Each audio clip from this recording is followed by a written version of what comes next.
Alright, listen up. We are doing something today that is going to cause genuine emotional damage to a solid percentage of you watching this.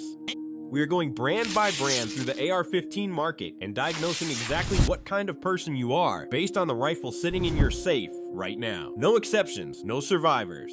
Let's get into it. BCM, Bravo Company Manufacturing. You own a BCM and you want everybody within a 50-foot radius to know you did your homework. The roll mark on your lower is basically a personality trait at this point.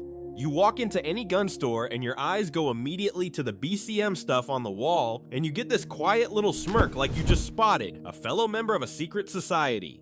And technically you did. It's the society of people who spent $1,200 on an AR and still feel the need to justify it constantly. BCM makes outstanding rifles. Full stop. Cold hammer forged barrel, quality BCG, reliable as a brick, ships ready to run. The Rexy series is legitimately excellent and their QC is among the best in the industry. Working guns built by people who actually care, no argument. But you, BCM, you have become insufferable. Somebody mentions PSA at the range and you physically tighten up. Your blood pressure does something medical. You cannot let it go. You paid premium and you need the universe to acknowledge that premium every single day. The BCM sticker is on your truck. The BCM hat is on your head. You are a walking advertisement for a company that already has plenty of customers without your personal promotional campaign. Your rifle is great. Your need for approval about your rifle is exhausting everybody around you, including your dog, who honestly just wants to go for a walk and not hear about bolt carrier group specifications one more time. Ruger R556. You went to your local gun store with $800 and a vague goal of owning a rifle before the end of the year, and the guy behind the counter said Ruger's solid, and that was literally the entire decision-making process. You did not consult forums, you did not watch YouTube comparisons, you did not post a single question online. You just bought it like a normal human being and took it home, and somehow that makes you the most confusing person in this entire video. The AR-556 is a completely competent rifle. Mil-spec everything, cold hammer forged barrel, reliable gas system, ships with Magpul furniture on the MOE model. Ruger has serious manufacturing infrastructure and it shows. These guns run. For around $700 to $800, you get a rifle that just works without drama, without forum controversy, without a single Reddit argument about whether the gas key staking is adequate. The problem is you have no identity in the gun community. BCM guys look down on you. Aero guys think you overpaid slightly. PSA guys think you massively overpaid. Colt guys are too busy polishing their prancing pony to acknowledge your existence. You occupy a strange middle zone where your rifle is genuinely good and nobody online cares. You don't get clout. You don't get roasted. You don't get invited to the forum arguments or the comment section wars or the brand loyalty debates that consume everyone else on this list. You just have a functional AR, a receipt you're not embarrassed about, and a genuinely peaceful life. I'm not sure if that's winning or losing, but it definitely makes you harder to make fun of, which is personally inconvenient for me right now. Aero Precision. You own an Aero Precision because Reddit told you to. Specifically, AR-15 told you it was the best budget option, approximately 400 times in a single thread, and you, a person who cannot resist consensus, immediately opened your wallet. You didn't want a rifle, you wanted validation from strangers on the internet, and you got both, which is honestly impressive efficiency. Here's the thing about Aero, the quality is genuinely solid. M4E1 upper, nice tight fit, great anodizing, ships flat with no barrel nut, and the enhanced handguard lineup is legitimately clean for the money.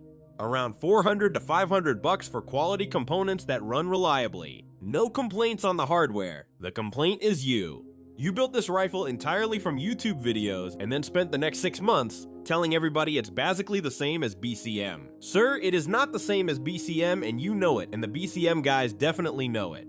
You've got a spreadsheet somewhere with every component cross-referenced by price, weight, and forum approval rating. You researched this purchase longer than most people research buying a house. And then you went to the range exactly twice this year. Your Aero is beautiful, functional, and largely a very expensive Reddit trophy. Congrats on the upvotes though. Those are free. Iwi Zion 15. You researched the IWI Zion 15 specifically because you wanted something with actual military DNA that wasn't gonna cost you a Wilson combat mortgage payment. You found it. You're also deeply committed to mentioning the Israeli defense connection in every conversation involving firearms, which at this point includes Thanksgiving, a dentist appointment, and your cousin's wedding rehearsal dinner.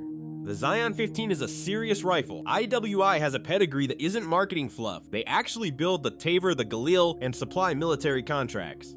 The Zion 15 builds on that manufacturing discipline with a quality BCG, solid barrel, and good fit throughout. Palmetto State Armory Premium line, the Jackal PA-15. With upgrades, you bought the budget PSA years ago, felt defensive about it for 3 years, quietly upgraded to their premium stuff, and are now in the strange position of having to defend a brand you used to make fun of. This is psychological whiplash, and you're handling it poorly. Your Reddit history tells a full story, and you know it. PSA has come a long way. The Jackal is genuinely interesting. Short stroke piston, ambidextrous controls, proprietary but functional. Their premium PA-15 builds with nitride barrels and enhanced BCGs run reliably and represent solid value. The company is massive, innovative when it wants to be, and has genuinely improved their consistency over the years. There is real product here now beyond the budget segment. But you cannot escape the culture. PSA culture follows you like a loyalty oath you signed in 2019 and cannot legally exit. You defend the brand reflexively even when specific criticism is valid. Somebody mentions a legitimate QC complaint, and you treat it like a personal attack on your family. Your identity got wrapped up in a manufacturer's product line, and now you're stuck doing brand PR for a company that doesn't know you exist. The rifle runs fine. Your parasocial relationship with a South Carolina firearms retailer is something you might want to examine quietly.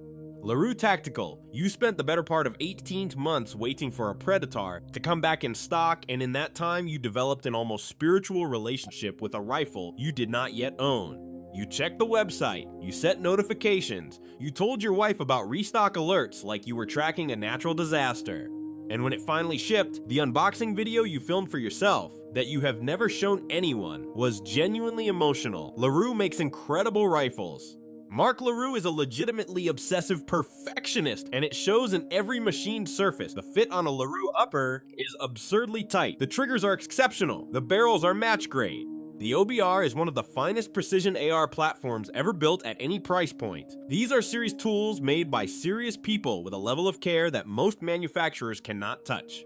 And you, LaRue owner, have approximately 3 of these in your safe and shoot each one maybe 100 rounds per year because you cannot bring yourself to run them hard. They are too beautiful. They are too precise.